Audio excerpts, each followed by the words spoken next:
In Sarah's diner in Cedar Falls, Missouri, a wheelchair-bound Vietnam veteran was about to face the cruelest moment of his civilian life. What started as a quiet Tuesday afternoon coffee took a shocking turn when teenagers began mocking his disability and military service. Walter Hawkins wasn't your typical small-town retiree. For 30 years, he had spent his life as a high school history teacher, known for his quiet dignity and unwavering patience. When he encountered vicious taunts, he had no idea a witness was texting his old Special Forces unit. What began as teenage bullying would become a profound lesson about brotherhood and redemption that would transform everyone involved. Before we jump back in, tell us where you're tuning in from, and if this story touches you, make sure you're subscribed, because tomorrow I've saved something extra special for you. The Tuesday afternoon sun filtered through the faded, checkered curtains of Sarah's diner, casting long shadows across the worn linoleum floor. Walter Hawkins maneuvered his wheelchair through the familiar maze of tables with practiced ease, the rubber wheels silent against the floor. At 68, his movements carried the deliberate precision of a man who had learned to adapt without surrendering his dignity. "Afternoon, Hawk," Sarah Mitchell called from behind the counter, her voice carrying genuine warmth. "Coffee's fresh." "Much obliged, Sarah." His voice retained the slight Ohio drawl that 50 years in Missouri hadn't quite erased. The newspaper crinkled as he unfolded it at his usual corner booth, weathered hands steady despite the slight tremor that had developed since Martha's passing last winter. The ceramic mug arrived without fanfare, steam rising from black coffee that had become his daily ritual. The diner held that particular quiet belonging to small towns on weekday afternoons. Old Pete hunched over his crossword puzzle 3 booths down, occasionally muttering at stubborn clues. Mrs. Anderson worked on her knitting by the window, needles clicking softly. Sarah moved efficiently behind the counter, wiping surfaces with the methodical care of someone who took pride in her establishment. The peace shattered when the front door burst open. "Yo, this place looks like it stepped out of the Stone Age." Tommy Richardson's voice carried across the diner with aggressive volume. His 3 companions followed, sneakers squeaking against the floor, voices overlapping in teenage bravado. Hawk's eyes remained on his newspaper, but military training never fully faded. Situational awareness remained as ingrained as breathing. The boys claimed a booth near the center, their presence transforming the quiet atmosphere into something electric and unpredictable. Bobby Anderson, a quiet kid from the north side, seemed smaller among the group, shoulders hunched as if trying to disappear. Hawk recognized the posture of someone following a path they weren't sure they wanted to walk. The other 2 boys fed off Tommy's energy, their laughter sharp and hungry. "Man, check out Grandpa over there!" Tommy's voice dropped to what he probably thought was a whisper, but carried clearly across the small space. "Wheels and everything. Bet he's got some war stories." Sarah's hand tightened on her dish rag. Behind the counter, her body language shifted from relaxed efficiency to alert concern. Hawk felt the attention like heat against his skin, but continued reading, expression unchanged. "Wonder what happened to his legs," one of Tommy's friends added with mock concern. "Think he was a real soldier or just playing dress-up?" The newspaper rustled slightly as Hawk turned the page. He'd faced enemy fire in Vietnamese jungles. He'd endured months of rehabilitation, learning to navigate life without his legs. A group of teenage boys testing boundaries shouldn't register as a threat. But the cruelty in their voices reminded him that some wounds never fully healed. "Hey, Bobby," Tommy's voice gained volume, emboldened by his friend's snickers. "Your old man probably knows the guy. Maybe he can tell us if he's one of those fake veterans trying to get sympathy." Old Pete's crossword puzzle rustled as he shifted. Uncomfortably, the silence stretched taut until Bobby's quiet voice broke it. "Maybe we should just order something. Maybe you should shut up, Tommy snapped. Then louder, "Excuse me, sir." Hawk's hands stilled on the newspaper. He could feel Sarah's eyes on him, sense the other patron's discomfort like static in the air. He folded the paper with deliberate care and looked up, meeting Tommy's gaze with steady brown eyes that had seen too much to be intimidated by adolescent posturing. "Yes?" Tommy's grin held no warmth. "My friends and I were wondering about your situation. Must be tough getting around like that. Did you really serve, or is the chair just for show?" The question hung in the air like smoke from a fired weapon. Sarah moved closer to the counter's edge, jaw tight. Mrs. Anderson had stopped, knitting entirely, worried gaze shifting between her grandson and the unfolding confrontation. Hawk studied Tommy for a long moment. He saw the anger beneath the bravado, the way the boy's hands clenched and unclenched. He recognized the particular brand of pain that demanded others suffer too. "I served," Hawk said simply. 10th Special. Forces Group lost these, he gestured toward his legs, to an IED outside Da Nang in 1971. "Oh, wow." Tommy's voice dripped with theatrical sympathy. He stood up, movements exaggerated and mocking. "A real hero, and now you just sit around all day feeling sorry for yourself. That's so inspiring." Tommy began walking with an exaggerated limp, face contorted in grotesque imitation of disability. His friends erupted in laughter, the sound sharp and vicious in the small space. "Stop it!" Bobby's voice was barely audible, but Tommy heard it. "Stop what, Bobby? I'm just showing respect for our local war hero." He continued his performance, adding jerky arm movements. "Maybe he can teach us how to be brave. You know, after someone blows your legs off and you spend the rest of your life as half a man." Sarah's phone appeared in her hand, fingers moving rapidly across the screen. She angled it carefully, capturing Tommy's performance while staying behind the counter. "Son." Hawk's voice carried the authority of someone accustomed to being heard. Tommy stopped mid-stride, something in that tone cutting through his performance. "I understand you're angry about something. We all carry pain, but mocking another person's struggles won't heal whatever's hurting inside you." Tommy's face flushed, red. "Don't you dare psychoanalyze me, you crippled—" "Tommy!" Bobby stood up abruptly, face pale. "That's enough. Sit down, Bobby." Tommy's voice turned cold, dangerous. "This isn't your fight." "Actually," Hawk said quietly, "this isn't anyone's fight. It's just a conversation between people sharing the same space. The question is whether we can share it with dignity." Tommy laughed, but the sound held an edge of hysteria. "Dignity? Look at you. You're nothing but a broken-down old man taking up space in a wheelchair. What dignity is there in that?" The cruelty in those words hit deeper than intended, not because they wounded Hawk's pride, but because they revealed the depth of Tommy's own brokenness. Here was a boy so lost, so angry at the world, that he could only feel strong by tearing others down. Sarah's fingers moved across her phone screen again, typing rapidly. The message was brief but urgent. "Hawk needs help at the diner now."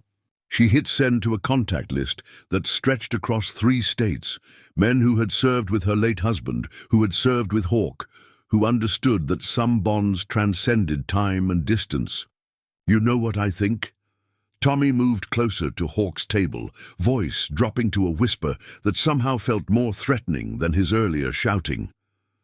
"I think guys like you use that chair and those war stories to get attention. Poor little veteran, can't walk anymore. Everyone feels sorry for him." Hawk's hands rested flat on the table. His voice remained steady, though something flickered behind his eyes, not anger but profound sadness for this lost boy. "I think you're in more pain than I am, son, and I'm sorry for whatever put it there." The simple compassion in those words seemed to infuriate Tommy more than any insult could have. His face contorted with rage, and for a moment Sarah thought he might actually strike the older man. Instead, Tommy grabbed a salt shaker from the table and hurled it across the diner. It shattered against the wall, white crystals scattering across the floor like snow. "Fuck your pity," Tommy snarled, "and fuck your fake hero bullshit." The silence that followed was deafening. Even Tommy's friends had stopped laughing, sensing they'd crossed a line from cruel fun into something darker. Mrs. Anderson gathered her knitting with shaking hands and moved toward the exit, pulling Bobby with her. "We're leaving," she said firmly. "Now." Bobby looked back at Hawk as his grandmother hustled him toward the door. "I'm sorry," he mouthed, eyes bright with unshed tears.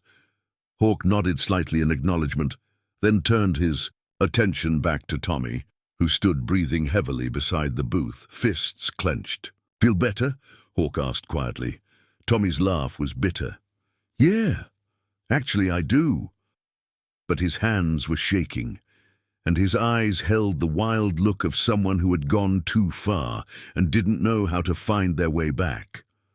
Outside, Sarah's message was already reaching its intended recipients, men who had sworn oaths to protect and serve, who had never forgotten that brotherhood meant showing up when called. The storm was gathering, and Tommy Richardson had no idea what he had set in motion. The storm was gathering, and Tommy Richardson had no idea what he had set in motion. 200 miles northeast, in a glass conference room overlooking Kansas, city's downtown district, Master Sergeant Jake "Snake" Morrison felt his phone vibrate against his chest. At 69, he still carried himself with the ramrod posture of a career soldier, though civilian suits had replaced his uniform 15 years ago. The quarterly board meeting of Morrison Security Solutions droned on around him. Quarterly. Projections and market analyses washing over him like white noise. The text from Sarah Mitchell cut through the corporate chatter like a sniper's bullet. "Hawk needs help at the diner now." Jake's weathered face went stone still. Around the mahogany table, 12 other executives continued their discussion about territorial expansion and revenue streams. None of them noticed as their company's founder and CEO slowly pushed back his chair. "Gentlemen," Jake's voice carried, the quiet authority that had once commanded Special Forces operations across 3 continents. "This meeting is over." His assistant, Karen, looked up from her notes with practiced concern. "Sir, we still have the Fleming contract to review. Handle it." Jake was already moving toward the door, his fingers flying across his phone screen. The message he sent was brief, coded in the language of brotherhood that transcended decades. Emergency, all available. Cedar Falls, now. By the time the elevator reached the parking garage, Jake had contacted his pilot and cleared his calendar for the next 48 hours. The Audi's engine roared to life as he processed what little information Sarah had provided. Hawk was in trouble. That was all Jake needed to know. The drive to the airfield would take 20 minutes, flight time to Cedar Falls, another 40. His tactical mind was already calculating response times, assessing variables. But underneath the operational planning, a deeper current ran, one forged in jungle firefights and midnight extractions, in the shared understanding that no man gets left behind. 300 miles southeast, Dr. Marcus "Doc" Sullivan paused mid-incision as his scrub nurse held up his buzzing phone. The cardiac surgery had reached a critical juncture, the patient's damaged valve requiring the kind of delicate precision that had made Doc one of Missouri's most sought-after surgeons. "Doctor, the message is marked urgent," the nurse said quietly. Doc's eyes never left the surgical field, but his voice carried new tension. "Read it. Hawk needs help at the diner now, from Sarah Mitchell." The monitors continued their steady rhythm. Doc's hands remained perfectly steady, but something shifted in his bearing. 25 years of surgical experience had taught him to compartmentalize, but 30 years before that, military training had taught him about priorities. "Dr. Patel," he called to his resident. "You're taking over." "Sir, this is a complex repair. You've observed this procedure 14 times. Your hands are steadier than mine were at your age."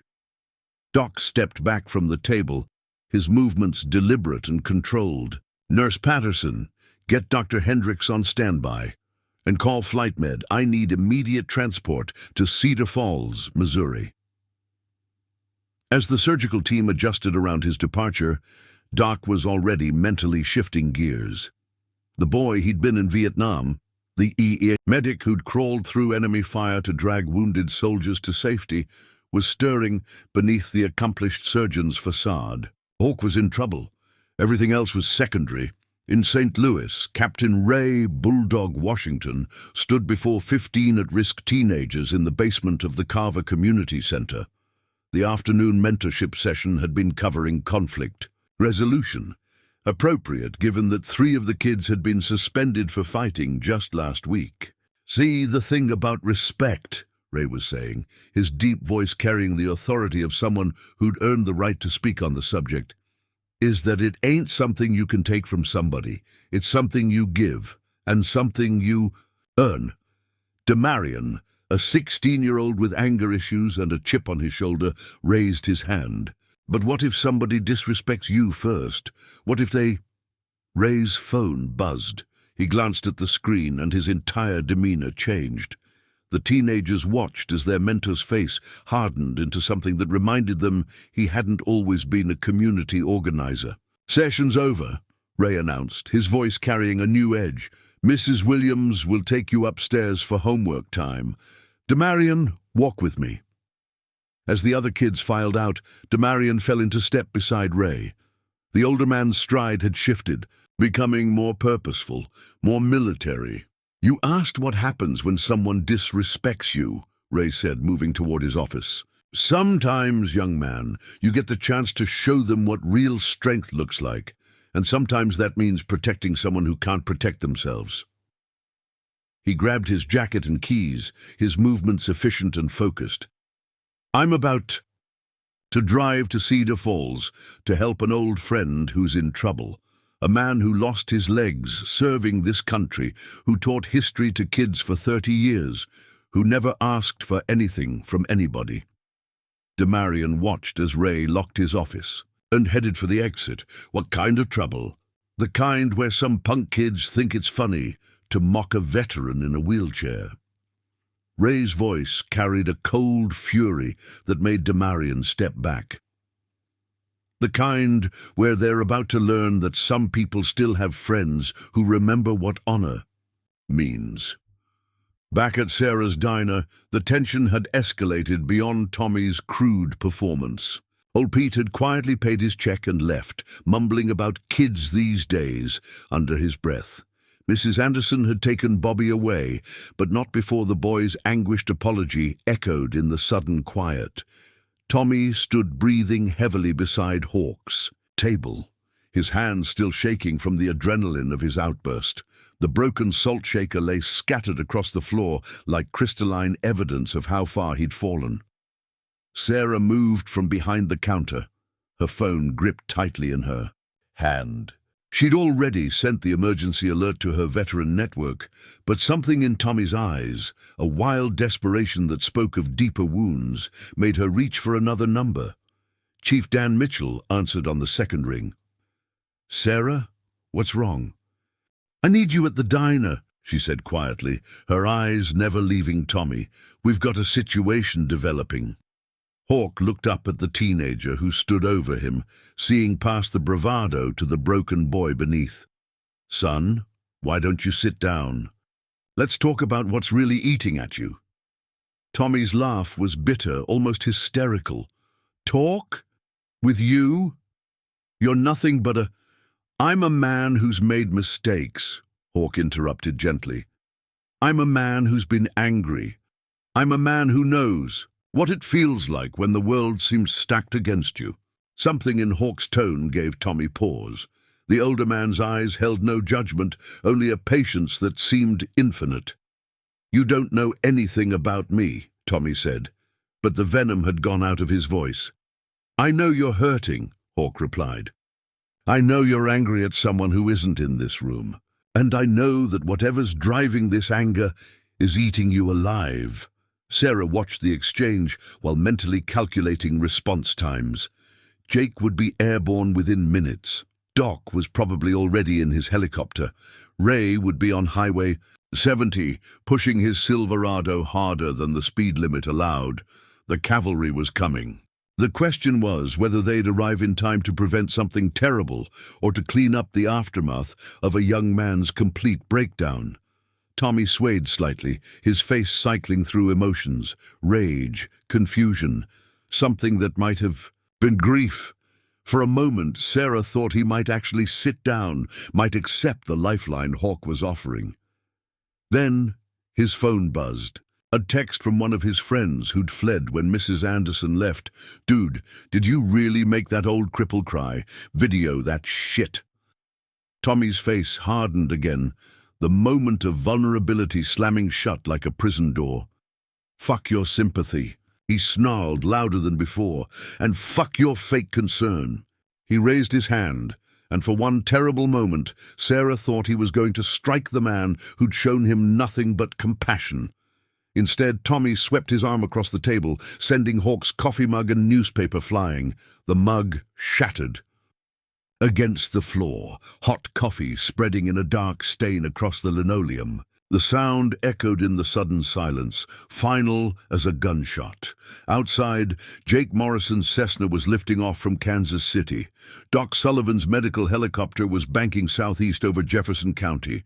Ray Washington's pickup was eating up miles of Interstate 70, its engine pushed to the red line. And in Sarah's diner, a broken teenager stood over a veteran who'd given everything for his country, while the fragments of ceramic and the last remnants of a peaceful afternoon lay shattered on the floor between them. The reckoning was coming. Tommy Richardson was about to learn what happened when you picked a fight with a Green Beret's family. The sound of Hawk's coffee mug shattering against the floor still echoed in Sarah's diner when the first rumble reached Cedar Falls. Tommy stood breathing hard over the mess he'd created, his hands shaking with adrenaline and something deeper, a rage that had been building for months, maybe years. Hawk looked down at the dark coffee stain spreading across the linoleum, then back up at the teenager whose pain was so raw it seemed to fill the small diner like smoke. Feel better now, son? Before Tommy could answer, the distant sound of rotors cut through the afternoon air. Sarah moved to the window, her heart rate spiking as she recognized the approaching helicopter's distinctive profile. Doc Sullivan hadn't wasted any time. What the hell is that? Tommy's voice cracked slightly, the bravado beginning to show hairline fractures. The medical helicopter settled into the diner's parking lot with military precision, its rotors whipping dust and debris across the asphalt.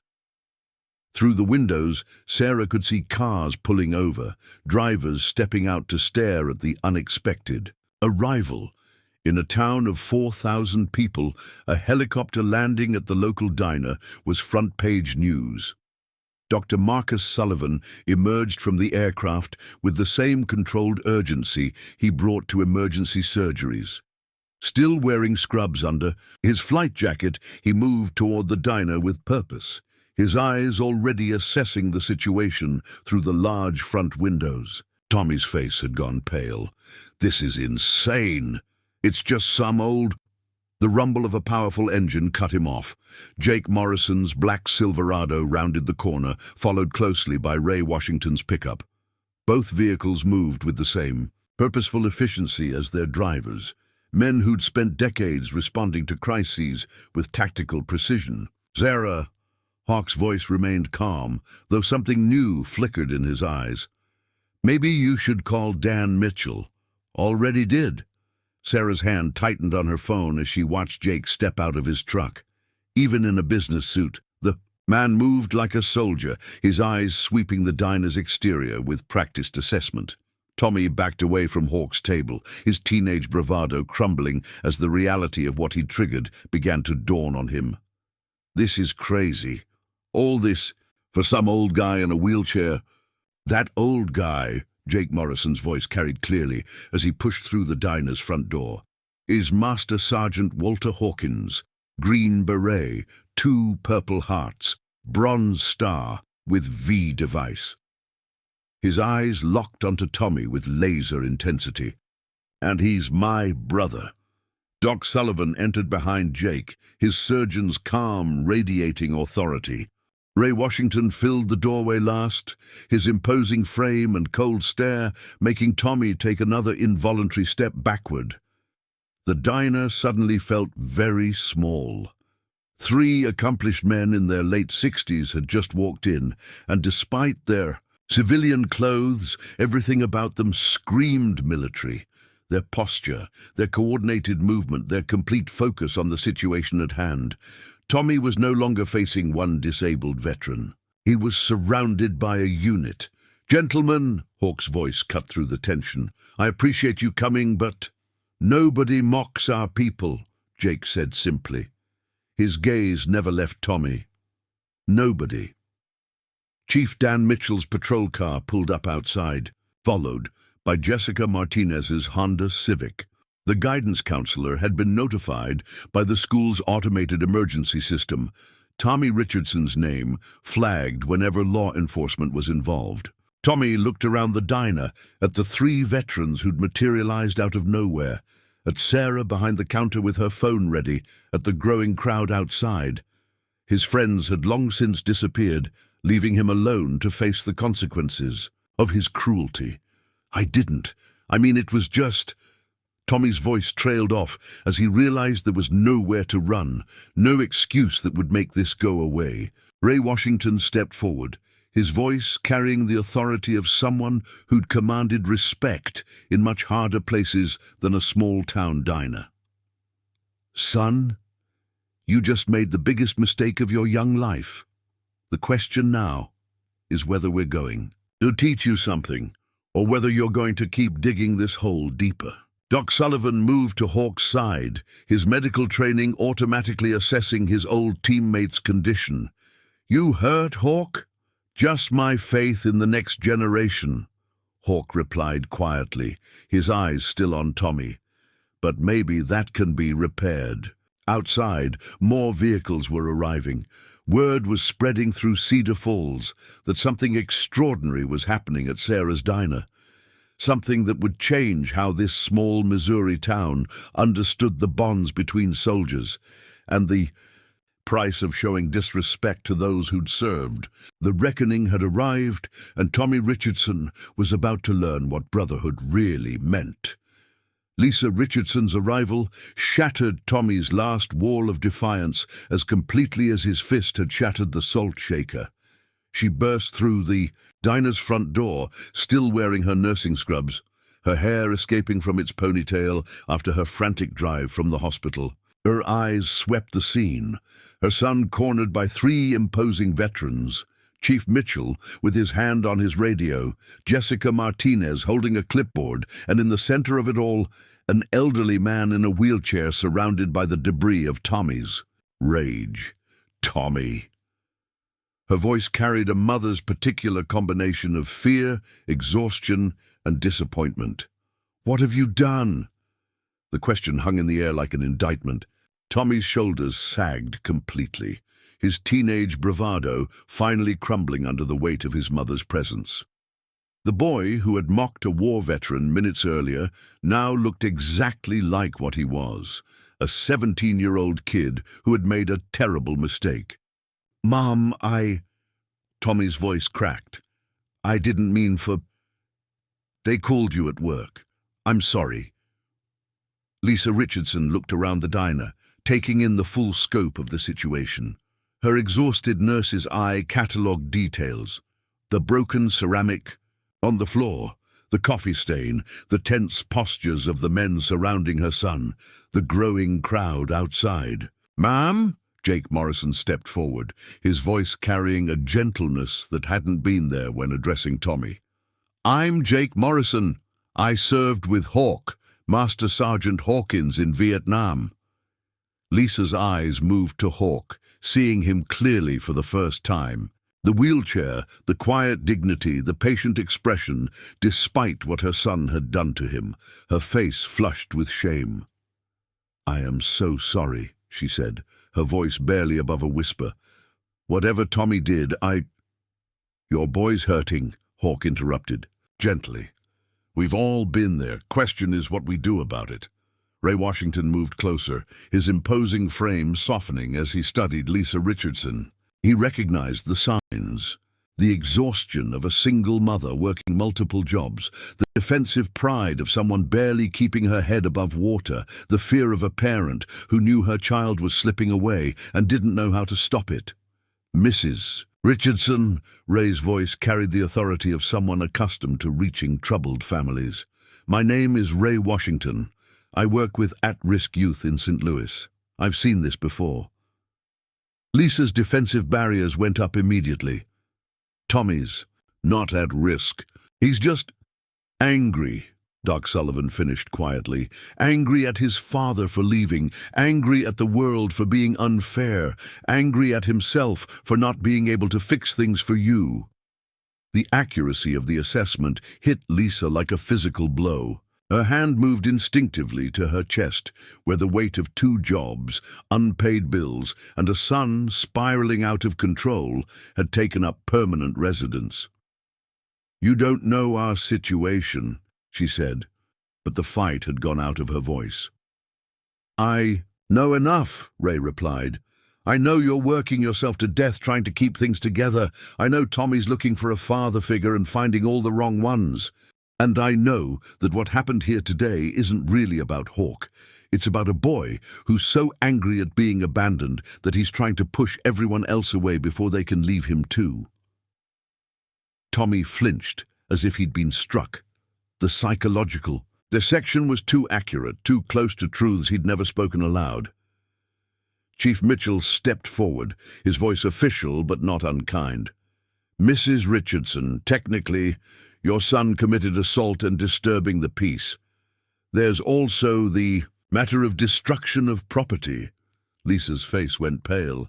"He's never been in real trouble before. I mean, some school issues, but he's escalating," Jessica Martinez interjected, consulting her clipboard. 3 suspensions this semester. Fighting, disrespect to teachers, truancy, the pattern's clear."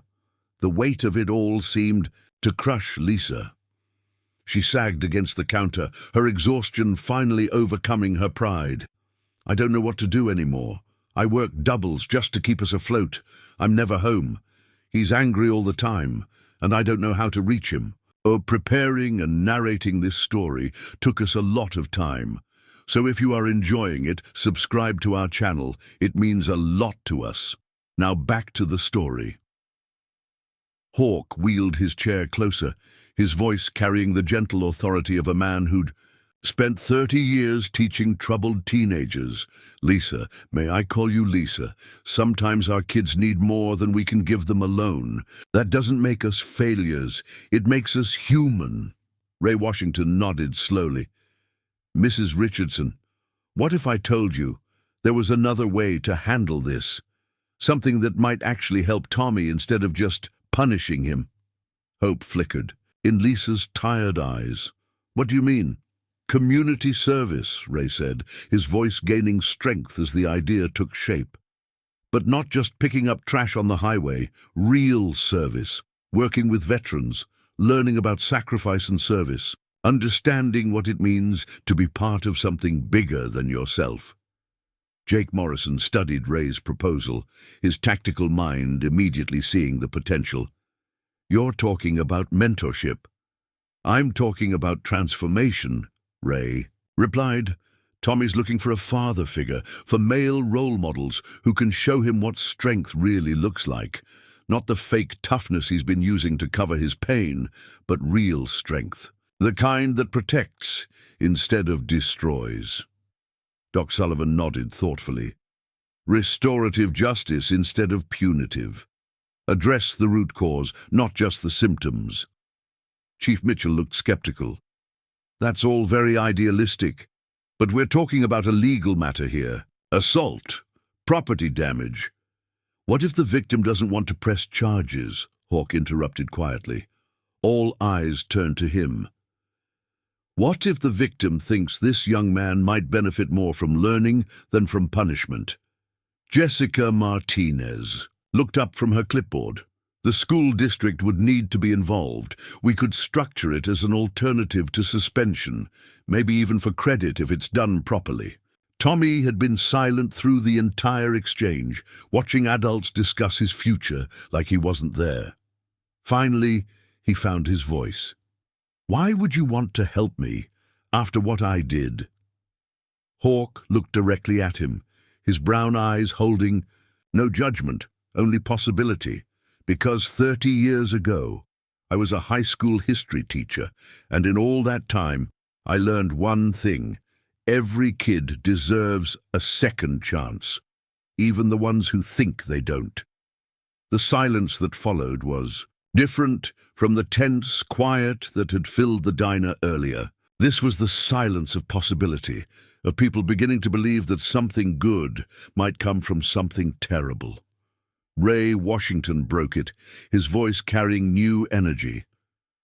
60 hours of community service, working with veterans, learning their stories, understanding what real sacrifice looks like, plus counseling with Mrs. Martinez to deal with the anger issues.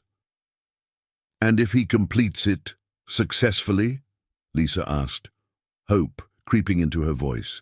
Then he'll have learned something valuable, Hawk said simply, and maybe we all will. Outside, the crowd had grown larger, word spreading through Cedar Falls that something remarkable was happening at Sarah's diner, something that might change. How the town understood both the cost of cruelty and the power of second chances. Tommy Richardson stood at a crossroads, with the choice to become either the angry young man his pain was making him, or something better, something worthy of the sacrifice others had made for his freedom. The proposal was on the table. The only question now was whether he was brave enough to accept it, seen in one place. Men and women of various ages, some missing limbs, others carrying invisible wounds that showed only in their careful movements and distant gazes. Richardson, a cheerful voice, belonged to a middle-aged woman with kind eyes and prematurely grey hair. I'm Nancy Kellerman, volunteer coordinator. Hawks told me about you. Tommy's stomach clenched. What did he say? That you're here to learn. Nancy gestured toward a bulletin board covered with photos and handwritten thank you notes. These are some of our regular volunteers.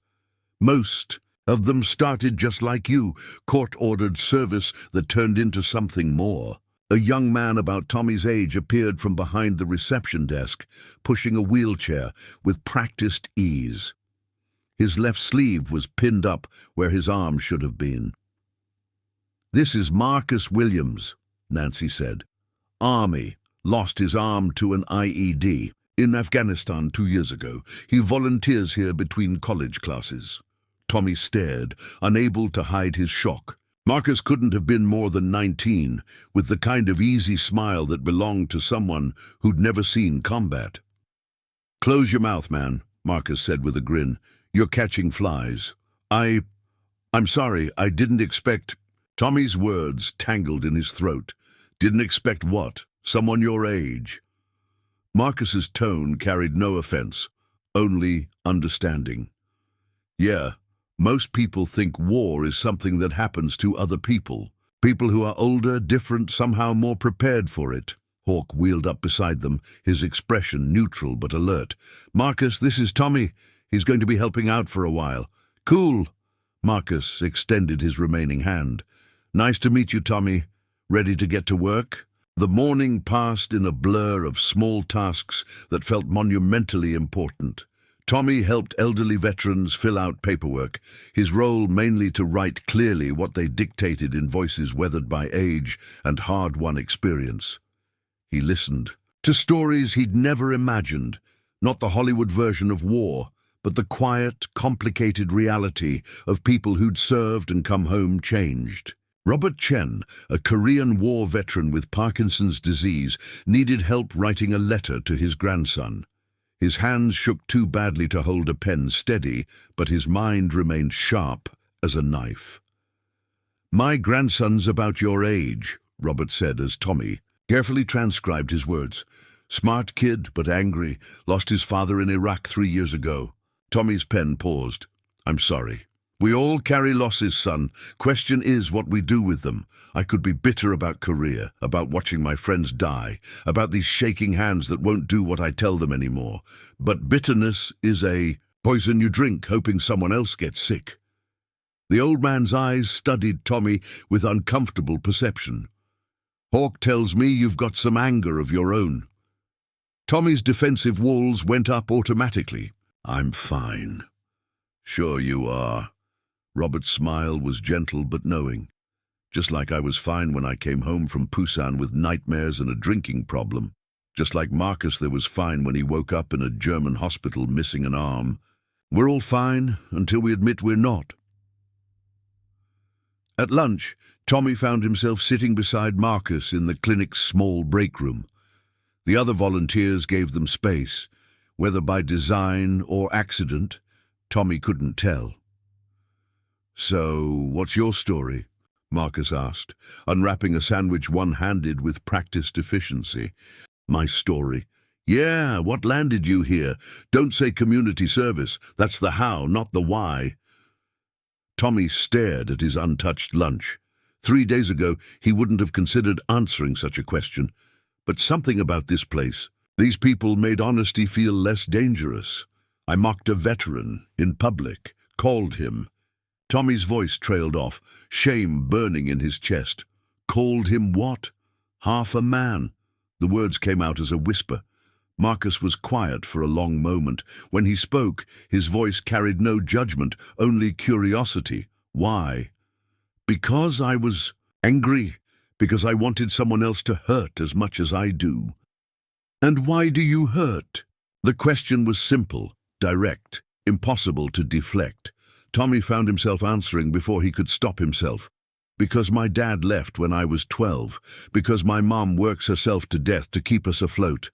Because I feel like everything's falling apart and I can't fix any of it." Marcus nodded slowly. "That's a lot to carry. No wonder you're pissed off." "Aren't you angry?" Tommy asked. "About your arm, about what happened to you?" "Every day," Marcus replied without hesitation. "But I've learned something about anger. It's like fire. It can destroy everything you touch, or it can light the way forward. The choice is yours."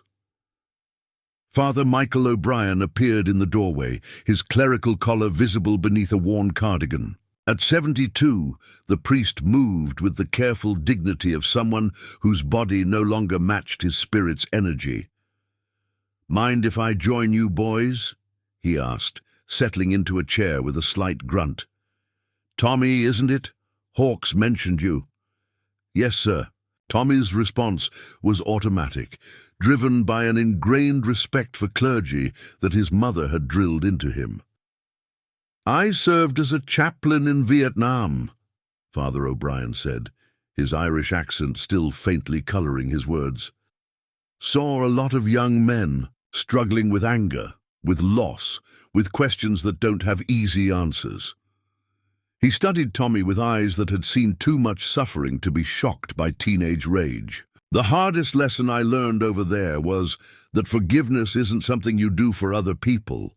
It's something you do for yourself."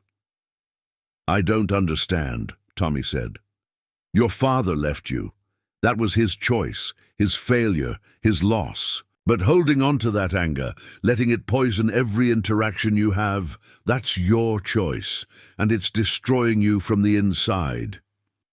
Tommy felt something crack inside his chest, a pressure he'd carried for so long he'd forgotten what it felt like to breathe without it. "I don't know how to let it go," he whispered. "That's why you're here," Hawk said quietly from the doorway. Tommy hadn't heard him approach, hadn't noticed the way conversations had gradually stopped around them. "That's why we're all here, to learn that some battles are worth fighting and some are worth ending." The afternoon brought new challenges. Tommy helped Marcus organize medical supplies, a task that required patience and attention to detail. But more than that, it required listening to the stories these veterans told, to the quiet wisdom they shared, to the lessons they'd learned. Through sacrifice and service, as the day ended, Tommy found himself reluctant to leave. The clinic had become something unexpected, not a place of punishment, but a sanctuary where broken people helped other broken people heal. "Same time tomorrow?" Nancy asked as Tommy gathered his things. "Yeah," Tommy replied, and for the first time in years he meant it when he said, "I'll be here." Outside, Hawk waited by Tommy's car, his wheelchair positioned to catch the last of the afternoon sun. "How was today?" he asked. Tommy considered the question seriously. "Hard, but good, I think." "But that's the point," Hawk replied. "Growth is supposed to be uncomfortable. If it was easy, everyone would do it." As Tommy drove home, he thought about Marcus Williams and his missing arm, about Robert Chen and his shaking hands, about Father O'Brien and his gentle wisdom about forgiveness. He thought about men who'd lost pieces of themselves in service to others, yet somehow found the strength to keep serving. For the first time since his father left, Tommy Richardson began to understand what real strength looked like, and slowly, carefully, he began to believe he might be capable of it himself. For the first time since his father left, Tommy Richardson began to understand what real strength looked like, and slowly, carefully, he began to believe he might be capable of it himself. 2 weeks into his community service, Tommy found himself kneeling in Cedar Falls Memorial Park, his knees soaking through with cold October dampness as he scrubbed decades of grime from a weathered granite headstone. The memorial project had started as another assignment, but somewhere between learning about Staff Sergeant William Morrison, no relation to Jake, and discovering that the man had died at 19, barely 2 years older than Tommy himself, it had become something more. "That's good work," Ray Washington's voice carried approval as he surveyed Tommy's progress. The big man had driven down from St. Louis every Saturday for the past month, bringing supplies and expertise to what had become a community-wide effort to restore the forgotten Veterans Memorial. Bobby Anderson worked beside Tommy, his movements careful and deliberate as he traced the carved letters of another name with a small brush. The quiet kid had volunteered for the project after witnessing Tommy's transformation at the VA clinic, much to his grandmother's surprised approval.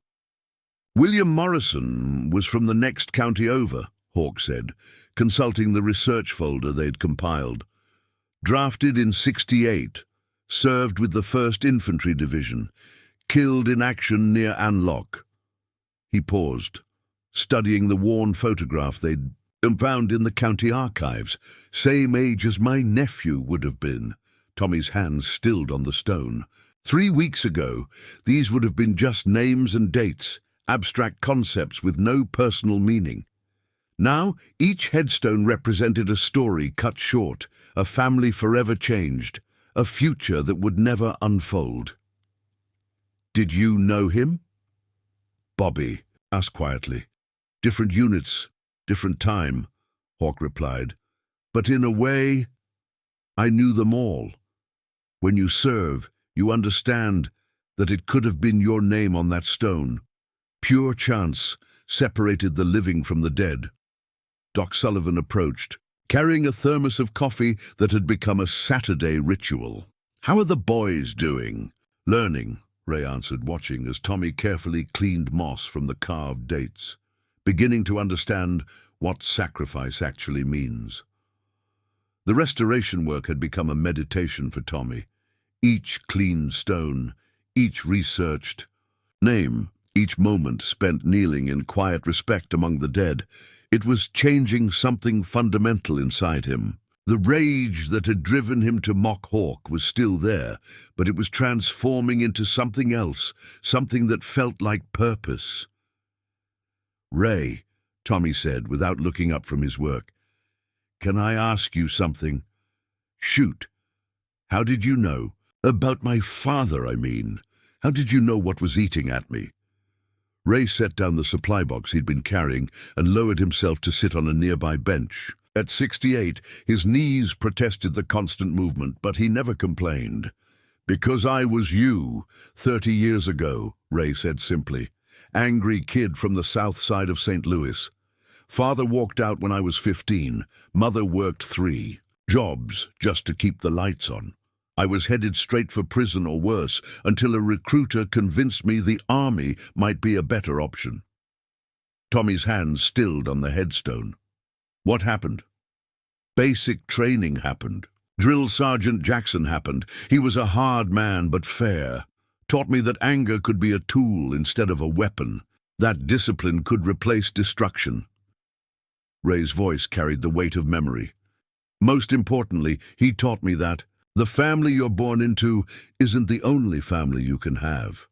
Bobby looked up from his work. "Is that why you do the youth programs?" "Part of it, but mostly because I know what it's like to be 15 and convinced the world would be better off without you. I know what it's like to think that nobody gives a damn whether you live or die." "And the military changed that?" Tommy asked. "The military gave me structure, purpose, brothers who had my back. But more than that, it taught me that my pain didn't have to define me, that I could choose to use my experience to help others instead of using it to hurt them." Lisa Richardson appeared at the edge of the memorial park, carrying a paper bag from the local deli. She'd started bringing lunch to the work sessions, initially out of guilt, but increasingly out of genuine connection to the project and the people involved.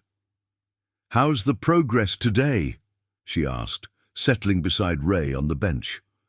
"Good," Hawk replied, watching as Tommy and Bobby worked with growing confidence. "That's the point," Hawk replied. "Growth is supposed to be uncomfortable. If it was easy, everyone would do it." As Tommy drove home, he thought about Marcus Williams and his missing arm, about Robert Chen and his shaking hands, about Father O'Brien and his gentle wisdom about forgiveness.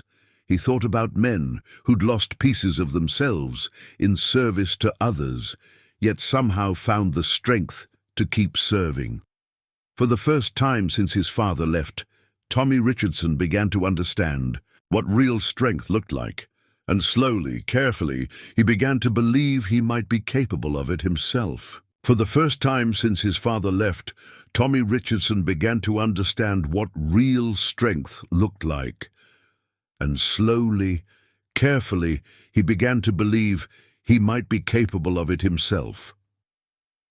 2 weeks into his community service, Tommy found himself kneeling in Cedar Falls Memorial Park, his knees soaking through with cold October dampness as he scrubbed decades of grime from a weathered granite headstone. The memorial project had started as another assignment, but somewhere between learning about Staff Sergeant William Morrison, no relation to Jake, and discovering that the man had died at 19, barely 2 years older than Tommy himself, it had become something more.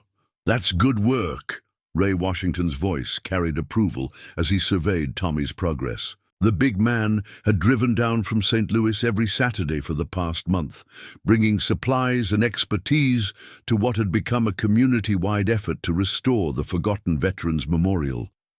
Bobby Anderson worked beside Tommy, his movements careful and deliberate as he traced the carved letters of another name with a small brush. The quiet kid had volunteered for the project after witnessing Tommy's transformation at the VA clinic, much to his grandmother's surprised approval. "William Morrison was from the next county over," Hawk said, consulting the research folder they'd compiled. "Drafted in 68, served with the 1st Infantry Division, killed in action near Anlock." He paused, studying the worn photograph they'd found in the county archives. "Same age as my nephew would have been." Tommy's hands stilled on the stone. 3 weeks ago, these would have been just names and dates, abstract concepts with no personal meaning. Now, each headstone represented a story cut short, a family forever changed, a future that would never unfold. "Did you know him?" Bobby asked quietly. Different units, different time, Hawk replied, but in a way I knew them all. When you serve, you understand that it could have been your name on that stone. Pure chance separated the living from the dead. Doc Sullivan approached, carrying a thermos of coffee that had become a Saturday ritual. How are the boys doing? Learning, Ray answered, watching as Tommy carefully cleaned moss from the carved dates, beginning to understand what sacrifice actually means. The restoration work had become a meditation for Tommy. Each cleaned stone, each researched name, each moment spent kneeling in quiet respect among the dead. It was changing something fundamental inside him. The rage that had driven him to mock Hawk was still there, but it was transforming into something else, something that felt like purpose. "Ray," Tommy said without looking up from his work, "can I ask you something?" "Shoot." "How did you know? About my father, I mean. How did you know what was eating at me?" Ray set down the supply box he'd been carrying and lowered himself to sit on a nearby bench. At 68, his knees protested the constant movement, but he never complained. "Because I was you 30 years ago," Ray said simply. "Angry kid from the south side of St. Louis. Father walked out when I was 15. Mother worked 3 jobs just to keep the lights on. I was headed straight for prison or worse, until a recruiter convinced me the army might be a better option." Tommy's hand stilled on the headstone. "What happened?" "Basic training happened. Drill Sergeant Jackson happened. He was a hard man, but fair. Taught me that anger could be a tool instead of a weapon. That discipline could replace destruction." Ray's voice carried the weight of memory. "Most importantly, he taught me that the family you're born into isn't the only family you can have." Bobby looked up from his work. "Is that why you do the youth programs?" "Part of it, but mostly because I know what it's like to be 15 and convinced the world would be better off without you. I know what it's like to think that nobody gives a damn whether you live or die." "And the military changed that?" Tommy asked. "The military gave me structure, purpose, brothers who had my back. But more than that, it taught me that my pain didn't have to define me, that I could choose to use my experience to help others instead of using it to hurt them." Lisa Richardson appeared at the edge of the memorial park, carrying a paper bag from the local deli. She'd started bringing lunch to the work sessions, initially out of guilt, but increasingly out of genuine connection to the project and the people involved. "How's the progress today?" she asked, settling beside Ray on the bench. "Good," Hawk replied, watching as Tommy and Bobby worked with growing confidence. "Better than good, actually." Lisa studied her son, really looked at him, for the first time in months. The angry slouch was gone. His movements held purpose instead of resentment. Most remarkably, he was talking to Bobby like a friend instead of dismissing him as a follower. "He's different," she said quietly. "At home, I mean. He still has bad days, but something's changed." "He found something bigger than his anger," Doc observed, joining the conversation. "That's usually when real healing begins." Tommy overheard the conversation and felt heat rise in his cheeks. "I'm right here, you know." "We know," his mother replied with a smile. "That's the point. For the first time in years, you're actually here, present, engaged with something that matters." The admission hit Tommy unexpectedly hard. She was right.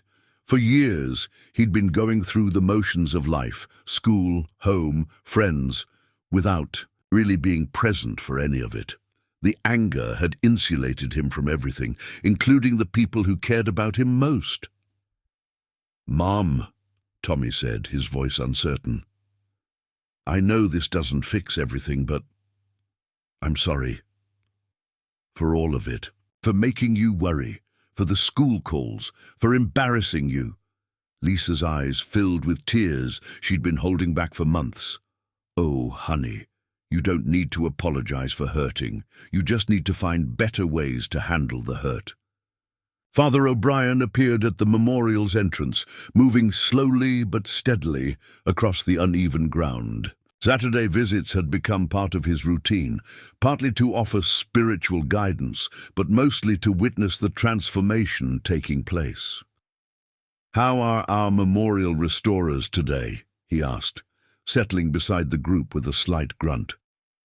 "Making progress," Tommy replied, then hesitated. "Father, can I ask you something?" "Of course. When you were in Vietnam, did you ever hate the enemy? I mean, really hate them?" The priest considered the question carefully. "Yes. There were times when hatred felt like the only response to the senselessness of it all. When young men died, for reasons I couldn't understand, when suffering seemed random and cruel. How did you get past it?" "I learned that hatred was just grief in disguise. I was angry at God for allowing such suffering, angry at myself for not being able to prevent it, angry at a world that could be so beautiful and so brutal at the same time." Tommy sat back on his heels, processing this. "What changed?" "I realized that my anger wasn't wrong. It was appropriate. Evil should make us angry. Suffering should outrage us. The question is what we do with that righteous anger. Do we use it to create more suffering, or do we use it to fight against suffering?" Bobby looked up from his work. "Is that what we're doing here? Fighting against suffering?" "In a way," Father O'Brien replied, "we're fighting against forgetting, against letting these men disappear into anonymity. We're ensuring that their sacrifice continues to mean something."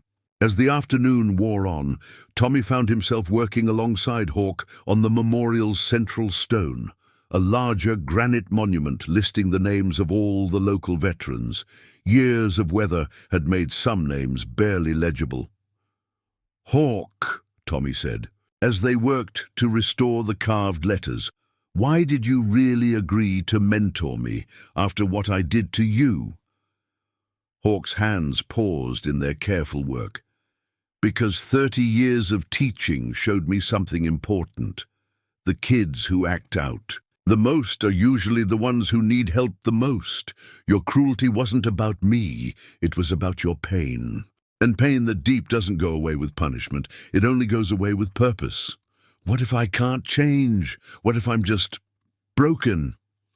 "Then you'll be in good company," Hawk replied, gesturing around the memorial park. "Every name on. These stones belong to someone who was broken in some way. The difference is they found a way to serve something bigger than their brokenness." As the sun began to set, Tommy stood back to survey their work. The memorial was beginning to emerge. From decades of neglect, each clean stone revealing the stories of men who had given everything for their country. But more than that, something inside Tommy was emerging too. A sense of purpose he'd never experienced, a connection to something larger than his own pain. "Same time next week?" Ray asked as they gathered their supplies. "Wouldn't miss it," Tommy replied, and he meant it. Walking back to their cars, Lisa fell into step beside her son. "I'm proud of you," she said simply. For the first time since his father left, Tommy believed she meant it, and for the first time in years, he was beginning to be proud of himself too. Walking back to their cars, Lisa fell into step beside her son.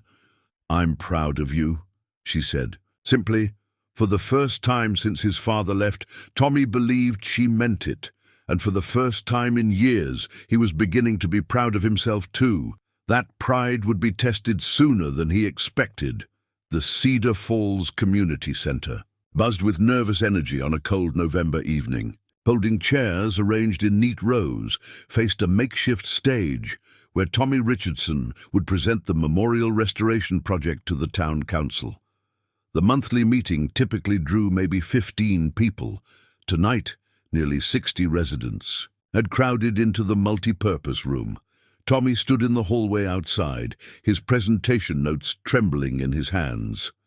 6 weeks ago, the idea of speaking publicly about anything would have terrified him. Now the terror came from something else entirely: caring so much about the project that the thought of failing felt unbearable. "You ready for this?" Bobby Anderson appeared beside him, carrying a poster board covered with before and after photos of the memorial stones they'd restored. "No," Tommy admitted. "What if I mess this up? What if they think it's just some community service project by a troublemaker trying to look good?" "Then they'd be wrong," Hawk said, wheeling up, "to join them, and eventually the truth has a way of speaking louder than assumptions." Through the open doorway, Tommy could see the crowd settling into their seats. His mother sat in the third row, flanked by Ray Washington and Doc Sullivan. Jessica Martinez occupied a chair near the back, her guidance counselor's presence both supportive and official. This presentation would count toward Tommy's completion of the community service program. But it was the faces he didn't expect to see that made his stomach clench with fresh anxiety. Derek Mason and Kyle Porter, two of his former friends, had claimed seats near the front, their expressions carrying the same mocking anticipation they'd worn the day everything changed at Sarah's diner. "Shit," Tommy whispered, then immediately looked apologetic. "Sorry, Hawk, I didn't mean—" "I've heard worse," Hawk replied dryly. "What's the problem?" "Those guys," Tommy nodded toward Derek and Kyle. "They think this whole thing is a joke. They've been texting me all week, calling me a wannabe soldier, saying I'm just kissing ass to avoid real consequences." Ray Washington materialized beside them, his imposing presence immediately commanding attention. "Son, you worried about what those boys think?" "I guess. I mean, they used to be my friends, before all this." "Before you decided to grow up?" "You mean—" Ray's voice carried the gentle firmness of someone who'd guided countless young men through similar crossroads. "Tommy, let me tell you something about friends.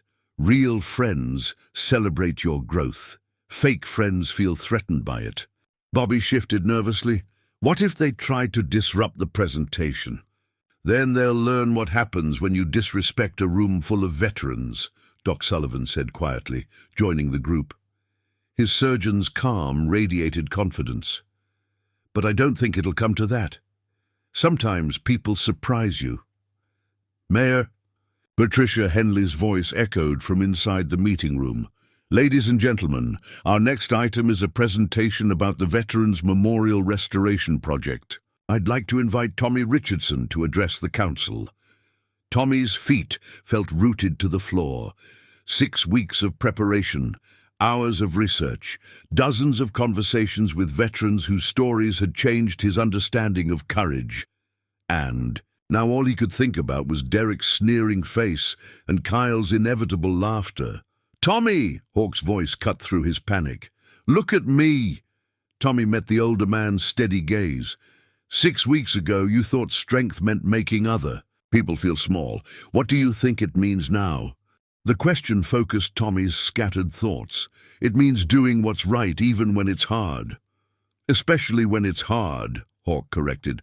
"Now get in there and honor those men whose names you've been cleaning." Tommy walked into the meeting room on legs that felt like rubber. The crowd's conversation died as he approached the podium, replaced by an expectant silence that felt heavier than Derek's smirk or Kyle's whispered comments. "Good evening," Tommy began, his voice stronger than he'd expected. "My name is Tommy Richardson, and 6 weeks ago I did something I'll regret for the rest of my life." A murmur rippled through the crowd. This wasn't how most community presentations began. "I mocked a Vietnam veteran, a man who lost his legs serving our country. I called him names I won't repeat, made fun of his disability, and showed a level of disrespect that still makes me sick to think about." Derek and Kyle exchanged glances, their expressions shifting from amusement to uncertainty. This wasn't the defensive, excuse-filled speech they'd expected. "I'm here tonight not to make excuses for what I did, but to talk about what I've learned since then, about sacrifice, about service, about the difference between being a man and acting like one." Tommy clicked to his first slide, a photo of The memorial before restoration, covered in moss and grime, names barely visible. This is Cedar Falls Veterans Memorial as it looked 6 weeks ago, forgotten, neglected, a monument to sacrifice that we'd allowed to become invisible. Another click. The same memorial, clean and restored, each name sharp and clear against the granite. This is what it looks like today. But more than that, this represents what I've learned about the difference between destroying and building, between taking and giving. From the crowd, Derek's voice cut through Tommy's presentation. "Yo, Tommy! When did you become such a Boy Scout?" The room turned toward the interruption. Tommy felt his old instincts kick in, the urge to respond, with anger, to defend himself with the same cruelty he'd once used against Hawk. For a moment the familiar rage rose in his chest. Then he thought about Marcus Williams and his missing arm, about Robert Chen and his shaking hands, about all the veterans who'd shown him what real strength looked like. "Derek," Tommy said, his voice carrying across the silent room, "I became a Boy Scout the day I realized that mocking people weaker than you doesn't make you strong. It makes you a coward."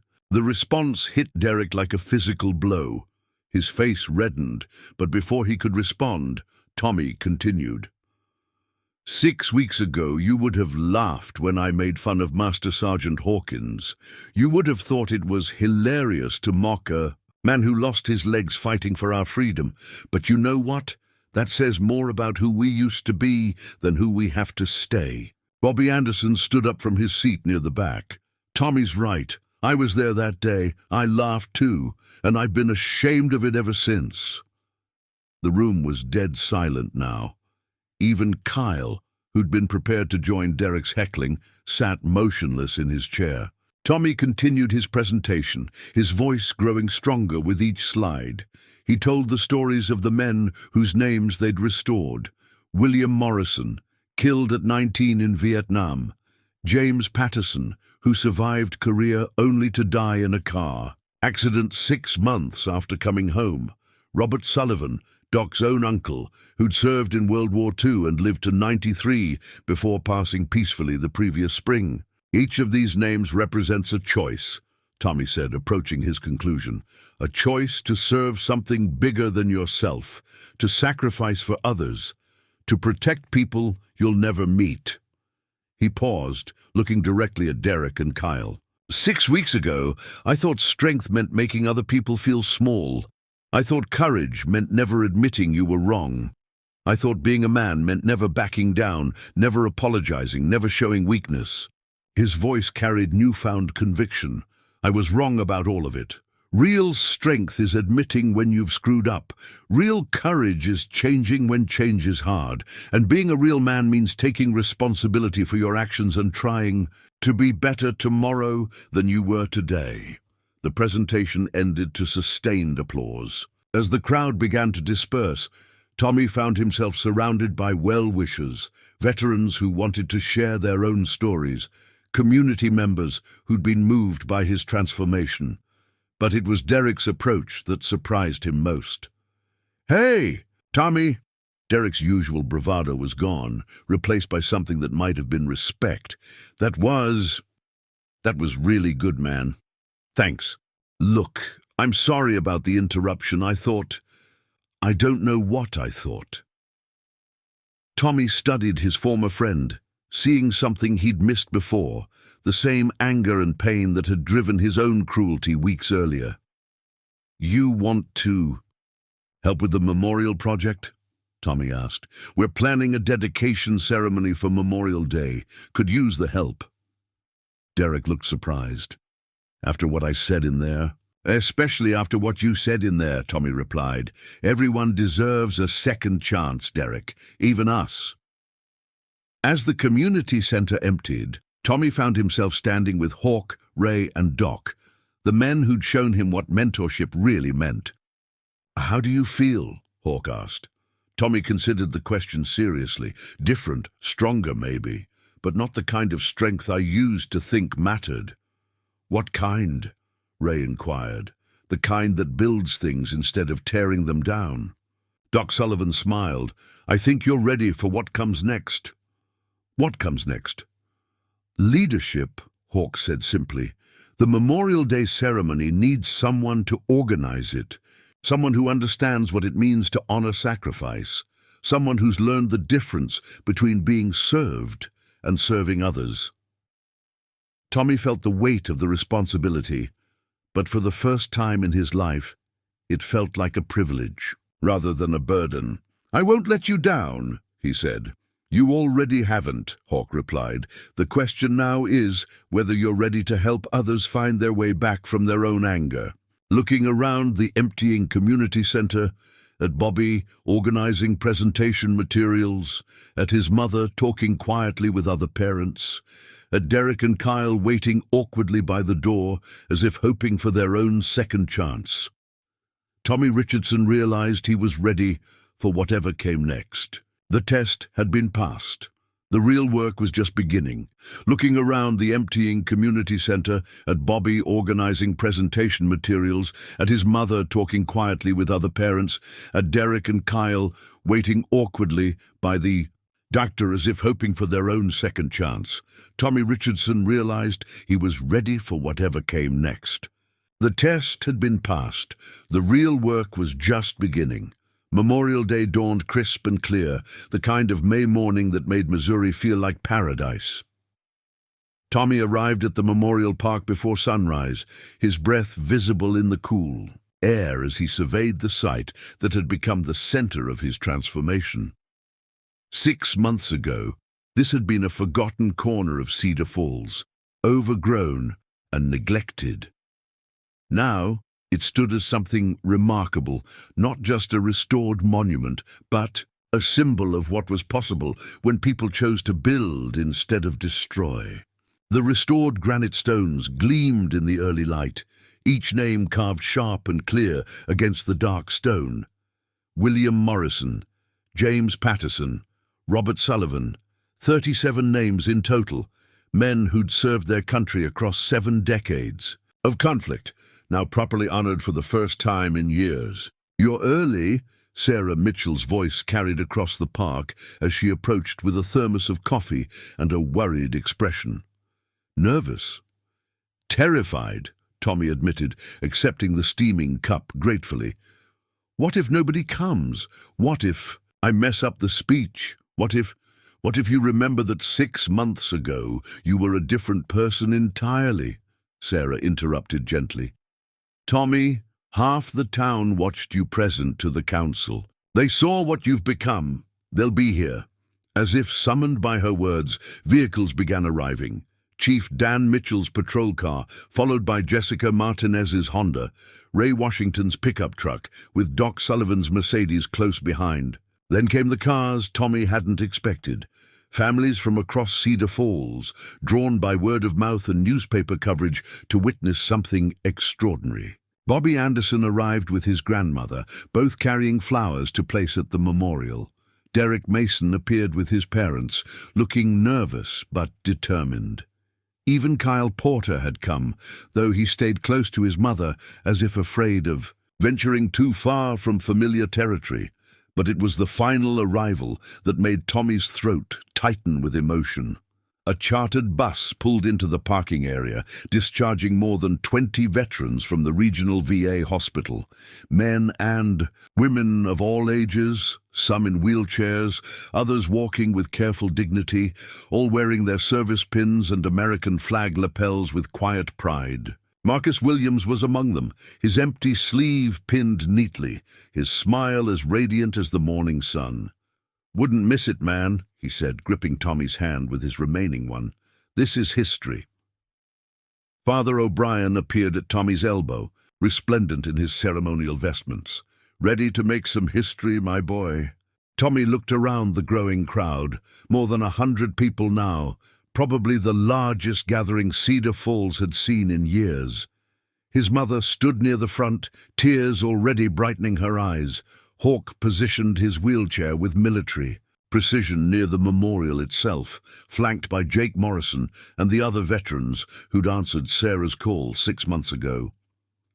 I think so, Tommy replied, his voice steadier than he felt.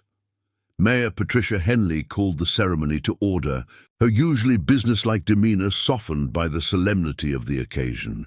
Ladies and gentlemen, 6 months ago, this memorial was nearly lost to neglect. Today, thanks to the vision and dedication of some remarkable young people, it stands restored not just in stone, but in our community's memory. She gestured toward Tommy. I'd like to invite Tommy Richardson to address us about the meaning of this project and the lessons we can all learn from these restored stones. Tommy approached the podium they'd set up facing the memorial, his prepared speech folded in his pocket.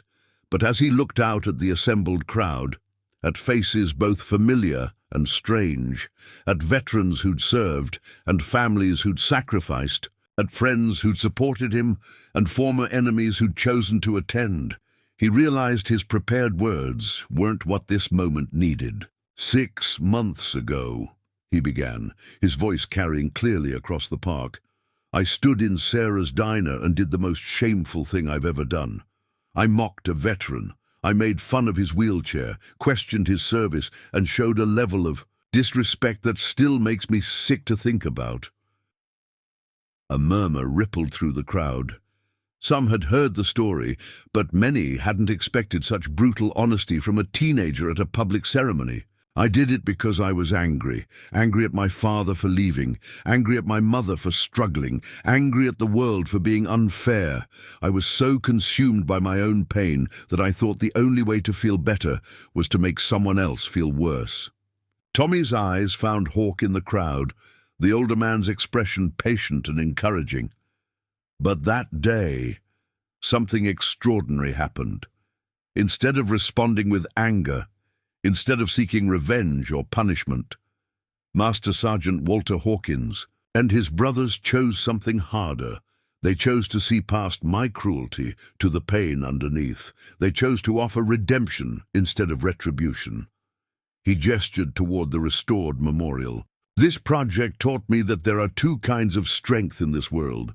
There's the kind I used to think mattered, the strength to tear down, to mock, to destroy what you don't understand.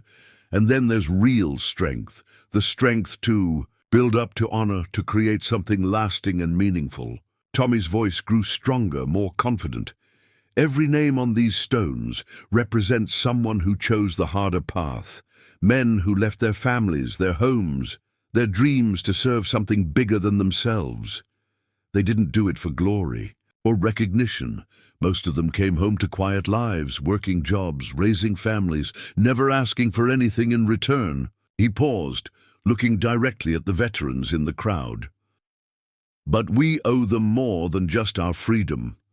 We owe them our commitment to be worthy of their sacrifice, to be the kind of people, the kind of community that justifies what they gave up for us. A young girl, maybe 8 years old, raised her hand tentatively. Tommy nodded toward her. What does that mean? She asked in a clear, curious voice. Being worthy? Tommy smiled, remembering his own questions just months earlier. It means choosing to serve instead of being served. It means standing up for people who can't stand up for themselves. It means admitting when you're wrong and working to be better. It means remembering that freedom isn't free. It costs someone something, and our job is to make sure that cost wasn't paid in vain. The ceremony continued with Father O'Brien's blessing, the laying of wreaths, and the reading of names. But it was Hawk's keynote address that brought the deepest silence to the gathered crowd. Wheeling his chair to face the memorial, Hawk's voice carried the authority of someone who'd earned the right to speak for the fallen. These men didn't die so we could be perfect, he said, his words echoing off the restored stones. They died so we could have the chance to try again when we fail. They died so we could learn from our mistakes, grow from our failures, and become better than we were. His eyes found Tommy in the crowd. Today, we honor not just those who made the ultimate sacrifice, but those who choose every day to make Their sacrifice meaningful. The teachers who shape young minds, the parents who work multiple jobs to provide for their families, the friends who offer second chances when they're not deserved. As the ceremony concluded, Tommy found himself surrounded by well-wishers, veterans wanting to share their stories, community members asking how they could help with future projects. But it was Derek Mason's approach that surprised him most. "Tommy," Derek's voice carried genuine respect, "I want to help with whatever comes next. I mean, really help. Not just show up, but actually do the work." "We're starting a permanent youth veteran mentorship program," Tommy replied. "Ray Washington's organizing it through the community center. First meeting's next week." Derek nodded seriously. "I'll be there." As the crowd began to disperse, Tommy stood alone for a moment among the restored stones, reading the names that had become familiar friends over months of careful restoration. William Morrison, killed at 19. James Patterson, who survived, or only to die too young at home. Robert Sullivan, who lived a full life of service. "How do you feel?" Hawk's voice came from behind him. Tommy turned, his expression thoughtful, grateful, humbled, ready. Ready for what? To keep serving, to keep learning, to help other kids find their way back from anger. Tommy's voice carried new maturity. To be worthy of what these men gave up. Hawk nodded with satisfaction. "Then our work here is done." "No," Tommy replied, surprising himself with the certainty in his voice. "Our work here is just beginning." As the Memorial Day sun climbed higher over Cedar Falls, illuminating the restored memorial and the community that had gathered, to honor sacrifice and celebrate redemption, Tommy Richardson understood finally what it meant to serve something greater than himself. The angry boy who'd mocked a veteran 6 months ago was gone, replaced by a young man who'd learned that true strength comes not from tearing others down, but from building them up. The memorial stood as proof of what was possible when people chose construction over destruction, service over selfishness, hope over hatred, and in that choice, the sacrifice of 37 fallen soldiers continued to give meaning to the lives of those they'd never lived to meet. As the Memorial Day sun climbed higher over Cedar Falls, illuminating the restored memorial and the community that had gathered to honor sacrifice and celebrate redemption, Tommy Richardson understood finally what it meant to serve something greater than himself. 6 months later, on a crisp November morning, Tommy sat in Sarah's diner at the same corner booth where Walter Hawkins had once endured his cruelty. The irony wasn't lost on him. The place where his old life had ended was now where his new one truly began each day. The acceptance letter lay open on the table before him, the University of Missouri letterhead, crisp and official. Full academic scholarship with a special notation about his community service work and veteran advocacy. The scholarship fund, Tommy had learned just that morning, had been quietly established by Doc Sullivan and several other veterans who believed in second chances. "Congratulations," Sarah Mitchell said, refilling his coffee cup with the same maternal warmth she'd shown him throughout his transformation. Hawk would be so proud. The mention of Hawk brought the familiar tightness to Tommy's chest. 3 weeks ago, the old teacher had suffered a massive heart attack at his home. He'd died peacefully in his sleep, surrounded by the photographs of students he'd taught and the letters from veterans he'd mentored. The funeral had drawn hundreds, former students, military brothers, and community members whose lives he'd touched. Tommy had delivered one of the eulogies, standing before a packed church to honor the man who'd shown him what real strength looked like. The words had come easier than he'd expected, born from genuine gratitude rather than obligation. "He knew," Tommy replied quietly. "I told him about the scholarship the day before he passed. He said college was just the beginning, that real education happens when you start teaching others." The diner's front door chimed, and Bobby Anderson entered with Jessica Martinez. Bobby wore the crisp uniform of someone who'd enlisted in the Army National Guard after graduation, his decision influenced by months of working alongside veterans who'd become his mentors. Jessica carried a folder of paperwork, the official documentation establishing the Hawkins Youth Veterans Mentorship Program as a permanent part of Cedar Falls Community Services. "How'd the final interview go?" Tommy asked, as Bobby slid into the booth. "Good, I think. They asked a lot about the memorial project, about what I learned working with you and the veterans. I told them about that first day at the VA clinic, when Marcus Williams showed me what real courage looked like."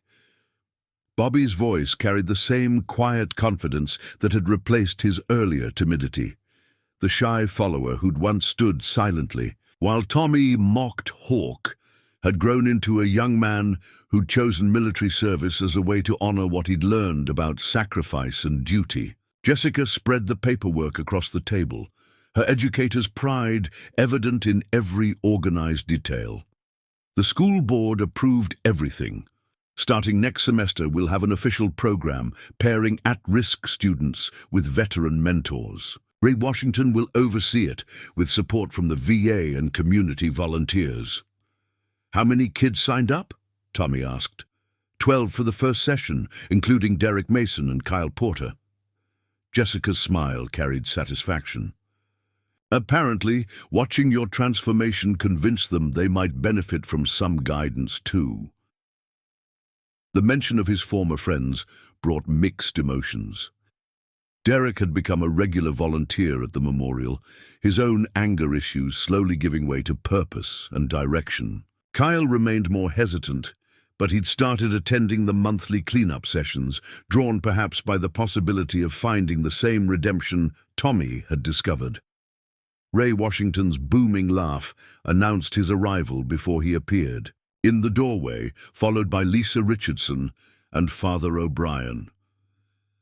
Tommy's mother looked younger somehow, the constant worry lines around her eyes softened by months of watching her son rebuild his life. She'd found her own purpose in the veteran community, volunteering at the VA clinic and organizing support groups for military families.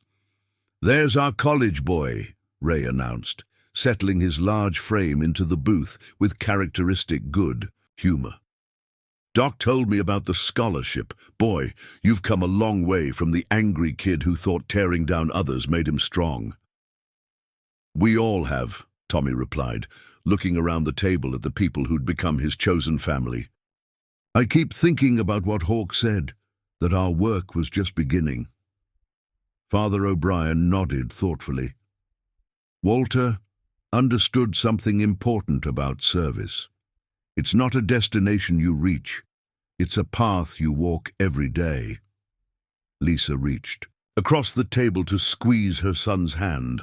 "I still can't believe how much has changed, not just with you, but with all of us, this whole community." She was right. The memorial project had sparked something larger in Cedar Falls. The diner had become an unofficial headquarters for veteran services, with Sarah coordinating meal deliveries to elderly vets and organizing transportation to medical appointments. The high school had implemented a mandatory unit on military history, with local veterans serving as guest speakers. Most remarkably, 3 other Missouri towns had reached out asking for guidance on establishing their own youth veteran mentorship programs. "Speaking of change," Jessica said, consulting her watch, "we should head over to the community center.